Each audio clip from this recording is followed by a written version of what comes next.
meeting this Saturday, and we have a meeting tonight. And what I put before you is a talk back book. And one of the things I say is we keep getting books. You're going to get them out. We're going to hold this book out for July. But it was almost as if the Lord was saying to me, it has come to you, you release it to them. You don't hold back. Because perhaps there's a right now word in there for somebody. And, you know, that's going to be one of our goals, to continue to celebrate the lesson. It's a quick lesson. When you look in the book, the actual book is only 21 pages. I continue to break it down. Every book has a program in there. So the actual book itself is only 21 pages for you to be able to work through. And tonight, what I'm going to talk about is from the posture of this booklet, which is Talk Back. And one thing is, I had a meeting with a believer today, and it was appropriate. Like, she got the first official release copy of this book when the Lord had me go. She wanted to get the other book that you have in your bag. If you don't have the books in your bag, you have Rejects Wanted, Beyond Betrayal. But I think I did enough with Betrayal, but that book is in your consecration pack for June. So on your table, you have your consecration pack for June. And then that Beyond Betrayal book is in there. And you have a nice bag. How that they're trying to see how to put it on her shoulder. It's a little sling pack. So y'all get to enjoy your sling pack today. If you got like the, what I will say, if you got the Operation Faith book, already have that book. If you know somebody you want to give that book to, then that'll be great. But what we want to say in this season, don't store up the material, share it with other believers. I have additional copies of the book, so if you have it, release it to somebody to bless them. Also, I want to say, when you get your chips, remember that all the steps of consecration are on the internet, they're online. So if you release the book to somebody, release them the chips so they can know they can go online and look at 13 steps and give them the chip and give them the book and release it. So you don't want to store 57 chips. So like you're going to play poker. I don't have mine here. Like you're going to play poker one day. I know somebody had all these chips. Like, I got now. I'm like, you give me them back. I don't have to order it because you ain't doing it with them. The chips are sponsored chips. They're sponsored chips. So when you're sponsoring somebody, you say, here's the book. You can go to www.ckifexchange.com. You go online and you can see the 13 steps on it that people see that they're out there online. So don't store the chips. I don't care what they do with it after. They can throw it in the trash. But it's better away from you than keep it with them. So you have your chip in your bag.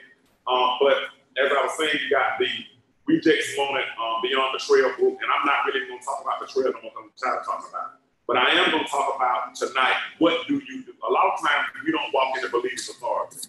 What do you do when certain situations come up where you need to use your voice? So really what Talk Back I perceive would be this book that you already get in June. I perceive that it's a place where we have to learn how to utilize step 4. And I can tell you, I'm a very vocal person. I can get up in front of class and talk, but I have become mute in places that I shouldn't be speaking. Okay? So I'm talking about, in order for me to be a partaker of this book, it would behoove me to be able to do a self-evaluation and say, you know what? If you had me to write this book, evidently I'm not talking back. Okay? Evidently, I am not using my words when I should use my words.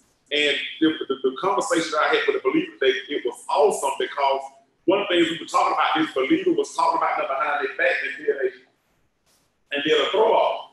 So one thing they did was they did this throw off to the person, like, behind their back. There's a lot of little stuff people do behind your back. And one of the things that we go through, and I'm going to find my foot in this, y'all. One of the things that we go through is oftentimes we find ourselves where we say, I don't care about people talking behind my back. It don't matter what they say behind my back. But the devil is a liar. It does matter to most people. And you got to at least have to come for that truth. Now, I'm not projecting anything off on you. But in the next 40 days, if you hear that somebody talking about you behind your back and it makes you mad or angry, or you feel a certain kind of way, then you can go back and say, oh, yes, it does matter. Because if it evokes an emotion out of you, that means it did matter. It did matter. And sometimes we walk with scars based on what people have done. Now, one of the greatest myths we have is, I don't care about I'm not going to do this. I ain't going to even say that. That is one of the worst things you can do in certain spaces. Now, I'm not telling you you're always supposed to go out and confront everybody who said something about you. But you can find when you never confront what is said about you, then you can lose your dignity. You can lose your self-worth because guess what? You'll never take it up for yourself. Have you ever been in a situation where you have a friend and say, oh, they talking about you, but I took up for you? And then you like, okay, good, they took me, at least they told the truth. They did this. But you never get to take up for yourself. Because most of the time, if nobody takes up, you be like, who's going to stand up for the truth? Nobody stood up for the truth. Now, that's a scripture that I think we need to pray through, and you need to pray through in order to get this revelation, because we talk about being grounded in the word or being grounded in the scriptures, and it's just Isaiah 54:17. That was the premise of this book, or the energy that I used to write this book. It was the premise of it. It's Isaiah 54:17, and people love to say this: no weapon that is formed against me shall prosper. Y'all ain't heard nobody say that or post that. That's one we say. And no weapon formed against me shall prosper. No weapon that is formed against me shall prosper. And they stop. They stop. They, you, we, us, whatever. Why? Because ain't no weapon that is formed against us shall prosper. The weapon is not the problem. The problem we have as believers is we have not gone to the next part of this verse. Okay? We stop and then we think we're doing it right. No weapon formed against me shall prosper. You know that's right. They forming a weapon. They not forming no weapon against you. They using their mouth. Okay? They ain't got no bullet, no dagger, no this, no that. But the mouth is a weapon. But it speaks of that when I give you this next part. It says, and every tongue that shall rise against thee in judgment. That's what most people end up doing when they talk about you behind your back. They judging you, they talk about you doing this. But see, it says, and every tongue that shall rise against thee in judgment, thou shalt condemn. All right, when you go take that home, you go take that to the bank, and it says, this is the heritage of the servants of the Lord, and their righteousness is of me, saith the Lord. So right here in this verse, there's a shift. And when I was talking to this picture, like, oh, that's good. It was good. And it gave me the footing I needed to be able to talk tonight, because prior to me going to meet with the believer, I didn't know what I was going to talk about tonight. I just knew I was going to put the book before us and say, okay, Lord, what do you want us to talk about? But what I want to talk about tonight briefly, and use this book right here as a backdrop, is you're going to have to, what's on the board, use your words. And most people have an extensive vocabulary, but you don't use it. And you don't use your words in the appropriate places. Hello? When you need to have a voice, you don't have a voice. But when you need to shut up, that's when you do all your talking. Hello? Because you talk when it's comfortable and when it's convenient. If it's uncomfortable, you ain't saying that. You can run your mouth with the best song talking about nothing. But when it's time for you to use your words at the appropriate time, you get tongue-tied, tongue-twisted, and everything else. Now, when you already face that, right here in this word, when you go home and meditate on this for a day, it says, and every tongue that shall rise against thee in judgment, thou shalt condemn. You, not your friends, not your people, not your enemies, you, not the people who jump on your side because they like to see a war. You have to be able to speak to those things that are speaking against you. Now, let's say even if you ain't, let's talk about how many of you prayed about some stuff that people said about you behind your back? Okay, how did you pray? Lord, heal them? Or did you say bless them, Lord? Okay. Shut them down, Lord. Shut that down.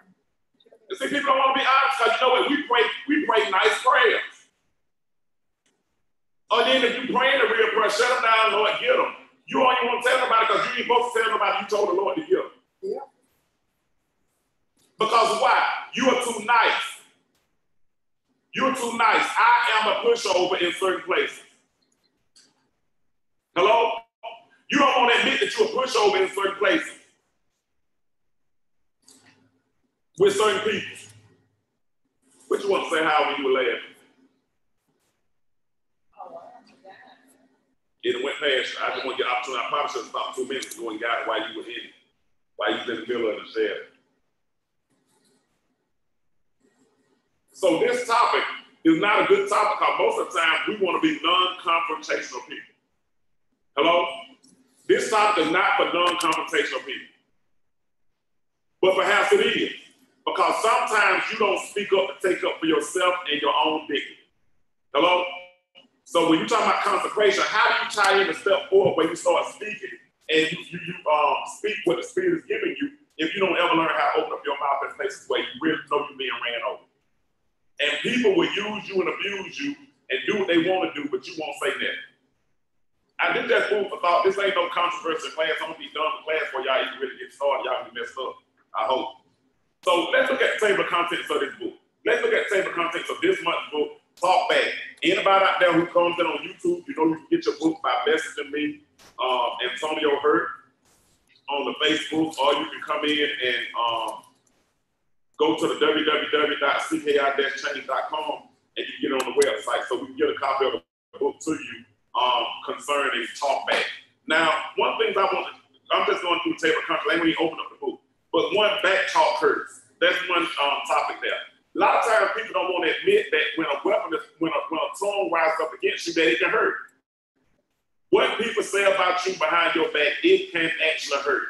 And a lot of people got a lot of face scars based on some of the things they've already gone through. Maybe nobody talking about you behind your back no more because you don't hang with nobody no more. Okay, so you ain't got no, so you can avoid that back talk because you don't deal with people no more.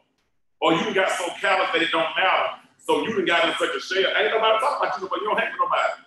Then if they do bring your name up, you don't know because these are the people who used to say they talk about you behind your back. You don't hang with them no more, so now you're in total isolation. But one day you're going to come out of isolation, you're going to be some people. So, you know, what happened? So you ain't going to be around people the rest of your, you know, you're going to experience it. Life and a life with relationships, you will end up having situations and circumstances that you have to deal with. And you have to be healed from. A lot of people don't understand the energy of healing and that it's a process. Now, some people got back talk that still has like damaged you. I got some situations that I've experienced in the last 2 years that really were bombs thrown at me. I'm talking about like fake scars. Like, I can't believe this person said X, Y, Z and told them lies on me. Because let me tell you something, the enemy will use the truth or a lie. And then they'll take part of the truth and part of a lie and mix it up together and use it against you. And that thing mess you up. And you be wondering, now I got to be vindicated, Lord. I need to be vindicated. And then when you get to the point where you don't even care about vindication, or still you ain't messed up, because why? You still left wounded because you don't trust nobody again. Whenever the enemy comes up against you, we look at beyond betrayal.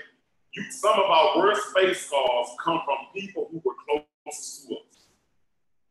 They're your master bedroom people. Hello? So when you look at it, that's where they come. But back talk hurts. But one of the chapters that you got in that is confrontation is critical because you're going to have to be able to learn how to confront some things. You're going to have to learn, this is how I need to confront some things. And you already know how to confront it.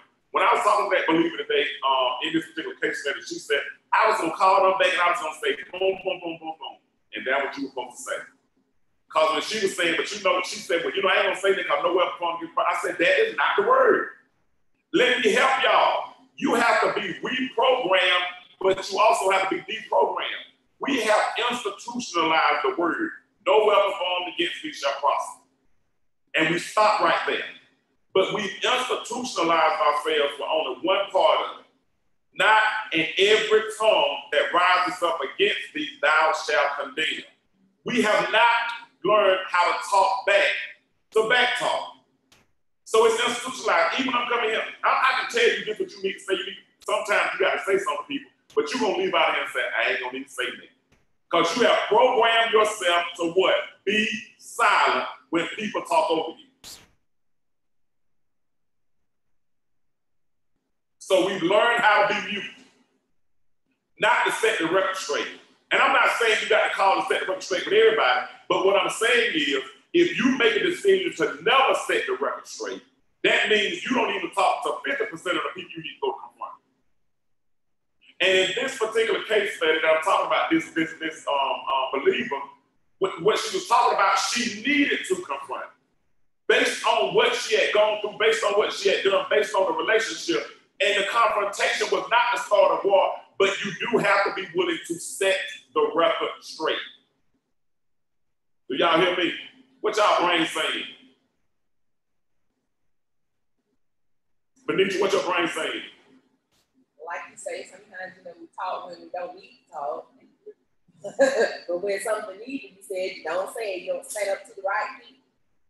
Mm-hmm.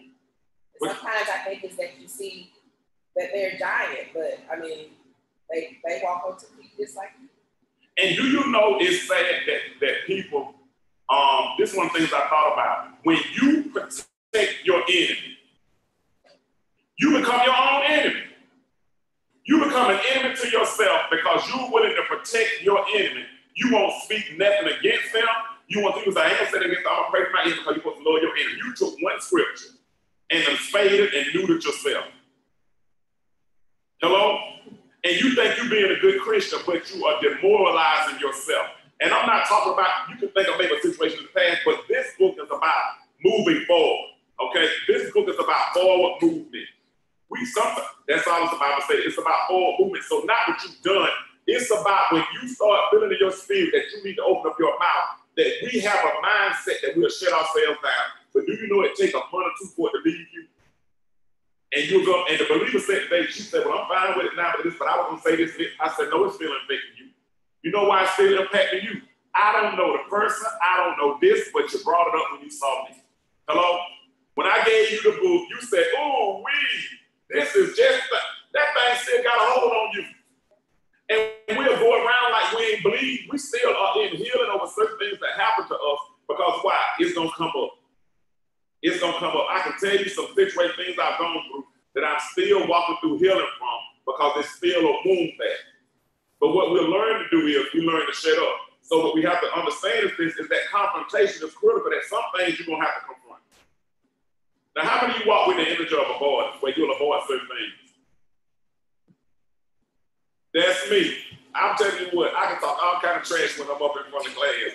Soon as it's been addiction, I'll be like, just, mind my own business. I ain't gonna say that. I ain't gonna do this. Then if I do say something, I don't know. I know that I have an energy of avoidance, the spirit of avoidance, I'm used to spirit.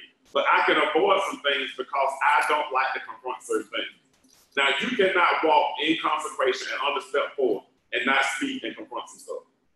That's what your words are for. And we'll avoid things and we'll run back and we'll try our best not to confront things we need to confront. So there's a chapter in there talking about confrontation is critical. Then you guys want to say something, Howard? Then there's a chapter in there called energy clearing. And one of the things that I'm finding, y'all, with certain situations that I've dealt with over the last season is I'm having to come into the place where I really clear my spirit of certain things that have happened. So I think that chapter would be beneficial to some of y'all who harbor things. Or I mean, not even say harbor. Have you ever thought you were over something and you get a flashback? And then you get mad all over again. And then you get, you're mad, more mad than you were the first time. That means you ain't clear from that, okay? So that means there's a place where you got to do some deep cleansing and work. Have you ever been in a place where, like out of mind, out of sight, out of mind? And as soon as you see that person, you like, yeah, feeling all over you. Ooh, it come all the way back over. That means you got some work to do. Yeah. That means you have some work to do. And we don't like to admit that we have work to do. I can admit, y'all, I'm going to have to go read this book. I ain't read some of the other ones, but so I'll bring y'all ain't read me. But this one, I think this one and Get Out, y'all might want to read this one. So, and y'all going to have a plethora of reading materials over this next season, but this one right here, I'm going to be working on this one because I know I got to do some energy clearing and continue to clear my energy concerning some things. Because I had some stuff to come back and it should not something I got to get this out of me. I took 2 days when I ended up feeling a little sick this week. I said, Lord, I got to let some stuff pass out of me. Well, it got to go. It got to go. But the first thing you have to be able to do is admit where you are. So often, this way, when that out of sight, out of mind come back to you, think you over. Oh, I'm over there. Oh, I'm over there. Walk in the Piggly Wiggly and see that person. You walk past them, you trying to scoot down the aisle. You the one supposed to be walking with authority down the aisle. You trying to disappear. You never bump into somebody, you trying to totally just or act like you're on your phone, so they won't say nothing to you. So they won't say that to you. What I do? You're on the phone. She got a strategy. She just pull up the phone real quick. Okay, how you doing? And then do a thing. So we have. Yeah. So you don't want to talk, you don't even want to confront, you don't want to deal with them. Out of sight, out of mind. But then when they come in your sight, they come back in your mind to get in your spirit. Then you find that there's still some clearing work that has to be done, such as forgiveness, atonement, reconciliation, or what have you. And that's something that we have to really be able to honor and know where we are when we're talking about inner spiritual cleansing. And I can tell you a lot of things that come around full circle, I like when I pass the test because I don't have any emotions concerned. But I had a situation this week, y'all, where my brother, because I don't want to talk hypothetical, I want to bring in a real life situation now. My brother and I, we're in the midst of, I'm always saying, reconciliation and atonement. We have the same mother, we have the same father, but we work in two different universes. And in terms of life struggles, we have many of the similar life struggles and transitions, but I use programs. I'm in the 13 steps of consecration, he's in the 12 steps of Alcoholics Anonymous. But there have been situations and circumstances that have come about that have brought us together. We've had to cross paths, if you will. Well, the first 3 times, I learned how to shut up and close my mouth. Like, I just listened. I listened, got hot, learned something. Listened, got hot, learned something. The third time, listening, got hot, and learned something. And then God told me, you have nothing else to give. And he put a stop at that point and made me step aside and reflect. But then I had to go back and take one of these consecration packs to him and then carry the word and honor myself. So that was the situation. My wife actually said that. She said, well, how did the conversation with your brother go? I said it went fine. He didn't want to talk about it. But what I had to do, y'all, I had to demonstrate before this book come in, talk back. Okay? So in a real life, real family situation, I had to honor myself by saying, I don't know why the Lord has put us together, like why you are calling me and why we're connecting. But what I do know is this. This is where I stand concerning certain things. Because y'all, what you can do is you can respect somebody else and disrespect yourself. Hello? You can respect somebody else in the name of family, friends, this and that. And all while you're respecting them, you are degrading yourself. Okay? So the 3 encounters that I had, my brother, and they were not bad encounters, y'all. Have you ever been in a conversation where you couldn't get a word in and you weren't supposed to get a word in, but you were shut up? You were shutting yourself down in the spirit. You had to shut yourself down, and then it took you a while to really get it out your spirit. Like you didn't say what you were supposed to say. Anybody ever been through that? Yeah. So me personally, y'all, and it was not that, I don't want to say it was not that major, because it wasn't. If you were to look at the conversation on this level, it was not that bad. But every time what I was doing is, in order to respect his recovery, I was giving up mine. Okay? So if I'm supposed to listen and walk in step 4, listen, speak. Listen, speak. But I don't walk out step 4 when I know it's a step 4 in me. What I'm doing is I'm stepping out of my program. Okay? So I was stepping out of my consecration because I was keeping my mouth shut when it should have been open. For whatever reason, even if it's a small thing, the sky is blue, whatever it is. But I sat down and sat under it, and I was stifling my spirit. Well, this Monday, Tuesday, whatever day it was, God told me, when he told me to go to him, I knew at that moment that the conversation would be a two-way conversation, that I would not leave there not honoring what was in me.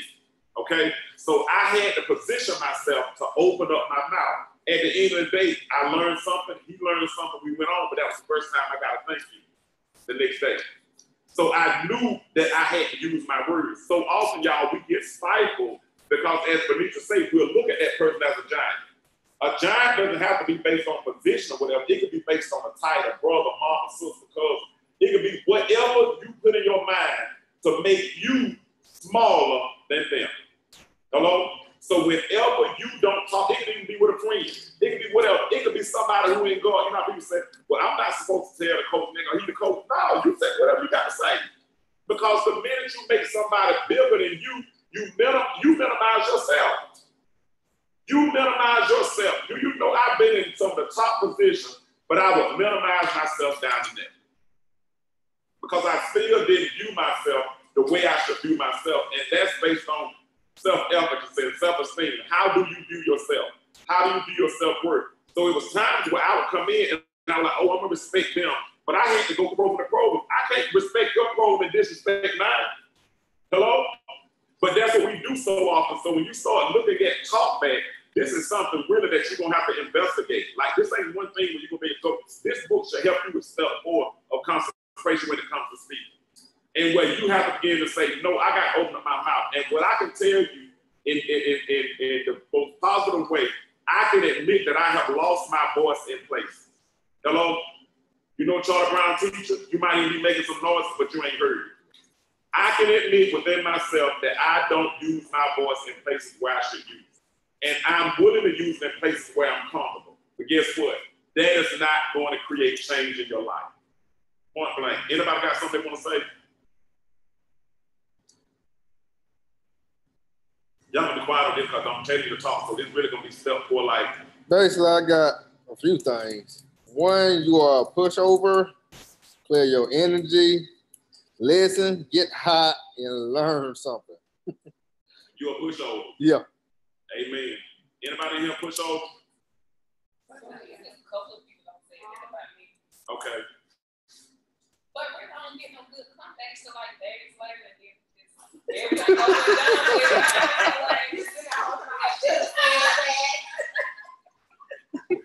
But now let me tell you something about talk back as well. She said something about she don't get comeback until days later. The statement she made was people said she'll push over, but she don't get comeback days later. But when your comeback comes, doesn't mean you don't need to go back and cycle back. A lot of times people think talk back means tit for tat. Hello? When I went in the situation with my brother and I had a conversation, and he probably don't even know, you know, sometimes people don't even know what you're struggling with. He said, oh, everything's good, we got a good relationship, I did a good talk. That other person over there fuming, I'm sure many people did me like that before. I'm like, we could, yeah, we could. They first of all, I'm like, no, we could. I just don't know how to say that to you. I ain't clear, you done got me. But he probably left talking about, oh, we had a good conversation that time. It wasn't good for me, he didn't even know. Because why? A lot of times you end up losing your dignity or losing yourself, and the other person don't even know. Because it's something you do to yourself. This is not something that they do to you. It's something you do yourself because it's about losing your voice. But the thing that I share, then I use an example, and I share this with the believers that I'm talking with today, is it doesn't mean that if you get your talk back, doesn't mean that you have to do it that same day. If it's 3 days later, you might have to pick up the phone. Let's go back and revisit it. That's what makes you a real warrior, because they think it's over, but you like, oh, by the way. You know, I heard what you said last time. I heard what you said last time, and we're going to come back and we're going to deal with this thing. We're going to deal with this thing because we got some work to do, because I prayed about it, and I got to come back in, and I got to get some stuff off my chest. And that's a part of your energy clearing. So you got to even get out of the mindset, because our mindset is, oh, it's over now, so I ain't going to worry about it. No, it ain't. When that comeback came to you, it means that thing was still cycling in you, and sometimes we don't get our dick back because we still don't open up our mouths and speak. So you got to understand that step 4 in speaking, it doesn't mean you got to do it the same day, but it means that you still have to, when it comes back to your spirit, it's about you taking up for you. And a lot of times we don't honor ourselves by coming back to revisit certain things that we need to revisit. We just let it die, let it harbor, but guess what it do? It'll come back. How many of you had something happen to come back about 3 or 4 times? 5 or 6 times. I had that point with my Pastor Jeff. Clearly. And then you think it's for them. They don't have to say, oh, I apologize. No, you free now, because I told you. You done tried it. Now I got to tell you this. So we got to make sure we understand. Don't lock this into a place where you think it's, and when you read this lesson, that it's about tit for tat. Oh, I'm going to get them right now. Because sometimes your mouth will go mute and you can't even get them. But then once you get the clear picture what it is, you can still go back and revisit some things. So, and that's what I shared with the believer. And I told her she was going to have to follow up with me, because with the situation, I do believe that that believer, thus says the Lord, needs to come back and deal with that. Because whenever you're trying to advance and move forward and be better, that back talk can shake you all the way down. And people think it don't matter, but it does matter. You know, sticks and stones will break my bones, the words that never hurt me. The devil is a liar. You didn't believe that 57 times, and how many times have words hurt you? Many times, and you can tell yourself that, but it didn't work. So we know we have to do a talk back, and then it's one on honor yourself. I think I talked about that. And saying we have to be willing to honor ourselves. And most of the time, we become vessels of dishonor because we won't honor ourselves. We won't. And you say you will, I don't care whoever you give your power, your strength over to, you will find that you will be in a place where you will not honor yourself the way you're supposed to. And dishonor yourself is not using your voice. You dishonor yourself. I don't care who it is, where it is. And I can tell you, I have been a vessel of dishonor, because when you have low self-worth in the area, or you think you're not, like you said, they're the giant and you the little grasshopper, you end up automatically putting yourself out the fight. Even in that, oh, they are older than me, or they have got this position, or they got this title, or especially when you start talking about faith and spirituality. You put a title on somebody, but you're supposed to be the minister. They don't know nothing. Wait a minute, you ain't done just because you ain't got a title.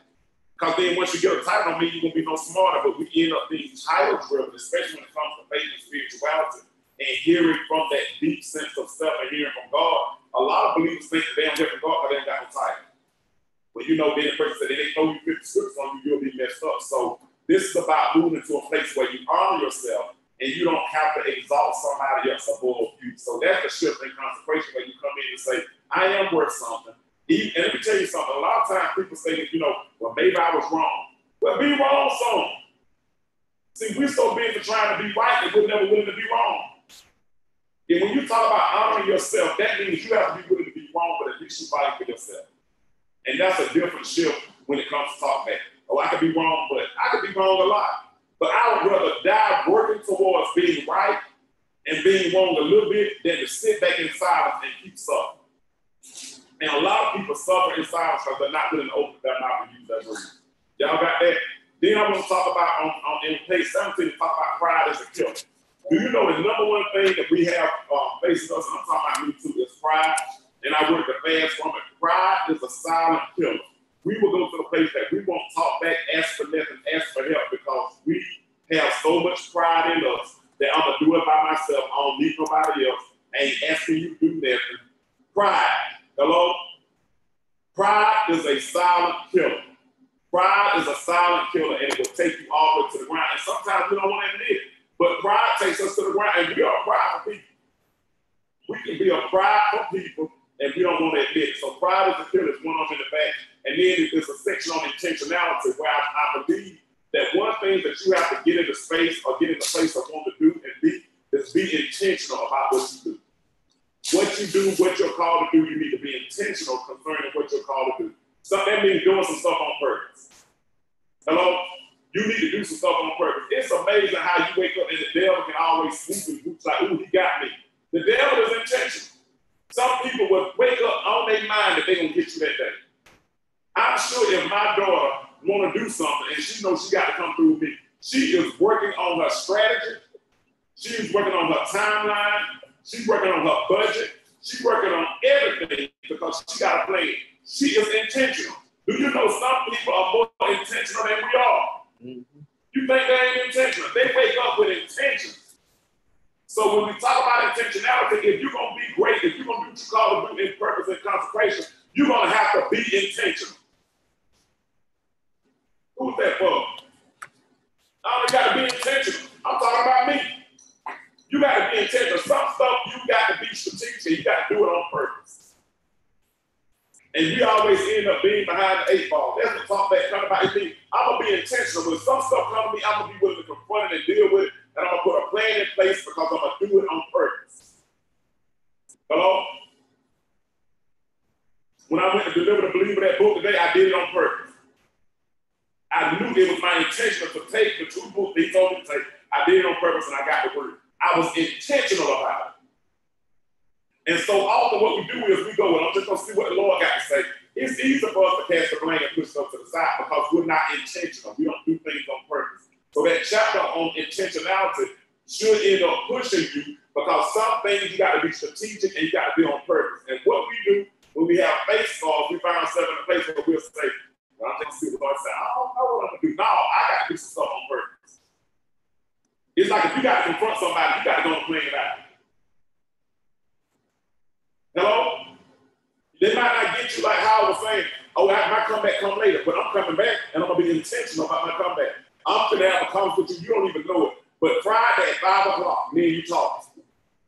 I already got it set up. So if it happened at 8 o'clock Friday night, I knew I was intentional. I had my day. They didn't come by to eat. You ain't got to come to eat. I'm calling you. Why? Because I'm going to be intentional.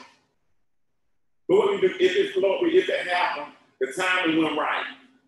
The timing ain't going to never be right. You got to be intentional. You got that? And then that last section on there is talk back-to-back talk. Y'all got y'all book for the month? So in your consecration pack, that's one of the books for the month right there. So in your consecration pack today, before we leave, you got your oil, you got your lotion, you got your mouthwash, because some of you have to wash your mouth out this month. You have to wash your mouth out. Y'all sound good. I've been in cussing lately.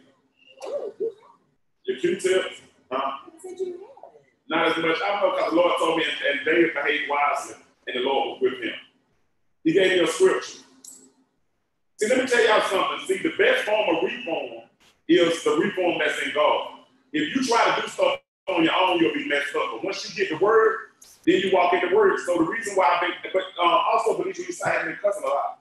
I looked up cussing in my dream book because it came to me just to look it up. It was talking about when you're angry and such and such. Now, sometimes I can go off like, when people make me mad, I just use every word in my vocabulary. Okay? But what I want to go to was the root of that. Now, I can't say that I don't use any profanity.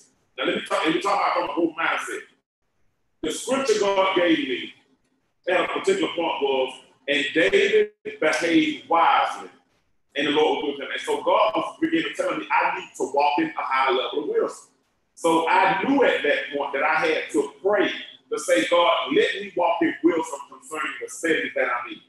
That's how I knew. I didn't all of a sudden just say, oh, Lord, I don't want to cuss no more.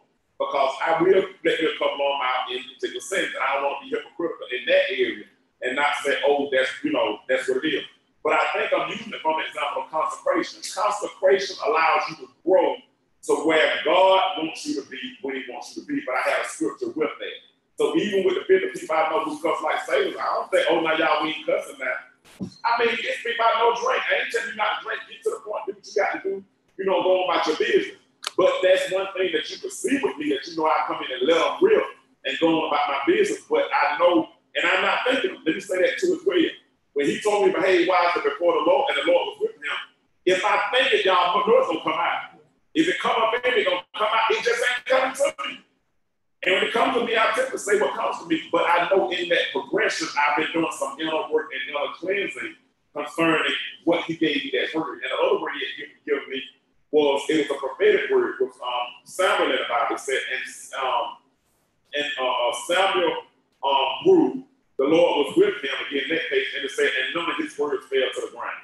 So one of the things I knew is that God is positioning me for my character to be in alignment. That when I speak what God gives me, it's not going to fall to the ground. And one of the things that I know we've been combating is dealing with false prophecy. Hello? So most people who are dream-oriented, vision-oriented, prophetic people, that when you get a false prophecy, it can mess you up. So one of the things that I've been working to do is, if God gives me a word to speak to somebody, I want that word to be accurate and on point. And I don't want to speak nothing into anybody's life that's going to fall to the ground. Because David was accurate. So one of the things that I've been working on in my energy clearing is to make sure that I give accuracy with what God is telling me concerning me or concerning somebody else. Because it's dangerous when you speak into people's lives, whatever you speak to them. So that was like my last month's consecration. But coming into this month's consecration, and I have my own mouthwash, y'all, because if there's anything I need to wash out my mouth, then I'm going to wash it out. But then the TikTok, y'all know, is where you come in and you speak what the Lord has given you, and you say what he's saying, and then your communion is in your pack. So you got your consecration pack called June the 1st is tomorrow, and then you have the nice bag, the sling bag, take with you. That's a nice bag right there for this month, but that's for your June consecration. To take with you. One of the things I want to share with y'all before is don't be so hard on yourself. Hello?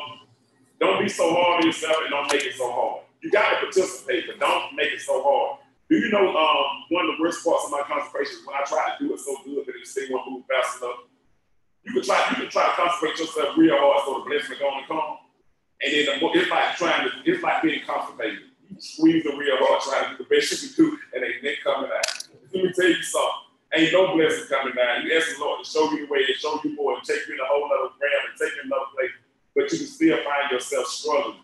But one of the things that I encourage you to do in the month of June is give yourself permission just to be yourself. And whatever you get out of that in your consecration, be okay with it and move forward in the will of God. Give yourself permission to walk in step 12 all month. Just be yourself. And whatever blessings are going to come to you, they're going to flow to you. Whatever life it brings to you is going to bring you. But in the whole month of June, to be yourself. And that's what Talkback comes into, where you can just be yourself. And you can walk in the flow of God and the will of God. We're going to talk this Saturday, I think, about the 8 kinds of faith and the books. And I got all the books lined out. And we're going to celebrate Tim's book will be released this Saturday to the covenant keepers.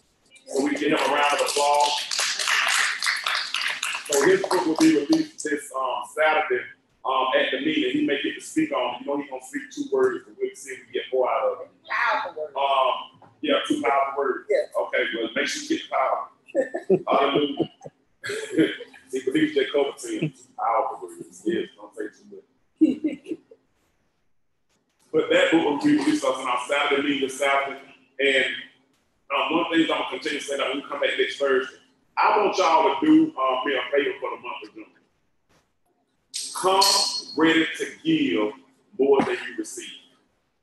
Okay? Come ready to give more than you receive. Now I'm going to qualify that. I want you to talk more than me. Fish. Give us the fish. They gave it to you, but I'm releasing it to you. So what I'm saying is, out of your consecration, okay, when I say come ready to give more than you receive, you're going to have to say, what do I bring to the table out of my consecration? I promise y'all it ain't hard to do that. What do I have to give? When you come to that table, you bring you to the table. And your experiences matter. Do you know a lot of times why people can't come to the book because we still minimize ourselves and we come with a student mindset but not a teacher mindset. Let me teach you what I learned in my consecration.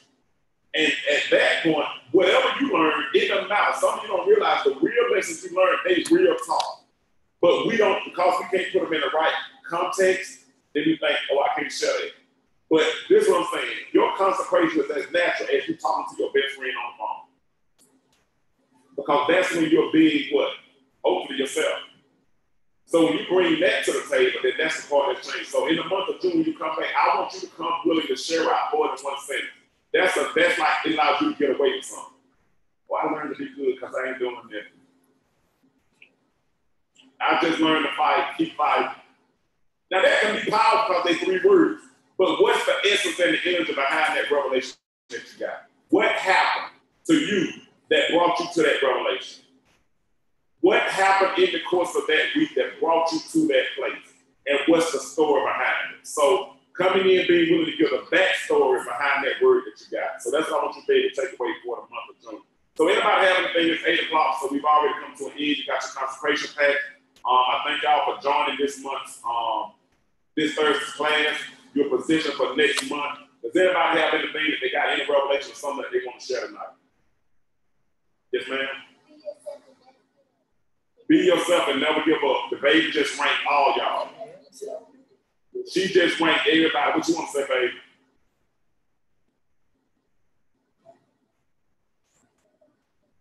She ready to go home? Okay. Yes. See, she right. Everybody ready to go. So at that point, she came back to be yourself and never give up. Did anybody else get something? God bless y'all. Have a good night.